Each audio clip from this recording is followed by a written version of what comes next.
Sige, stop. Stop. TY, stop. Stop. Stop, Gaber. Stop the dumbbell. Ayaw talaga. 1, 2, 3, 4, 5, 6, 7, 8, 9, 10, 11, 12, 13, 14, 15, 16, 17, 18, 19, 20, 21, 22, 23, 24, 25. 21, 26, 27, 28, 29, 30.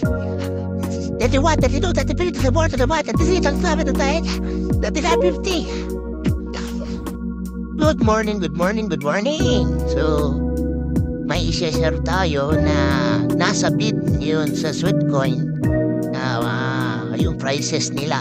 Kung sinong pinakamataas na bid para sa isang price. Itong Mocha Master na coffee maker. So ito sa pinaka bestseller sa amin when it comes sa tinatawag namin coffee of the day. So ito yung 1.5 namin. Sa isang araw nakakapenta kami halos 20 plus na 1.5. So yung Mocha Master is itong coffee maker. Yan. Andito sa taas yung grind beans. And then andito sa hubla yung tubig.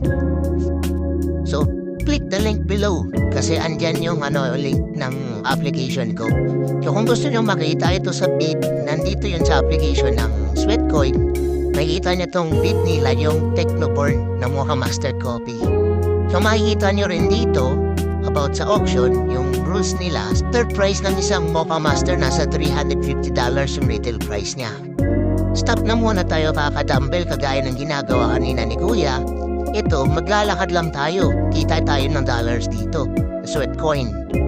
You can share also to your friends, family, or any co-worker o colleague. The only you can do here is invest time, effort.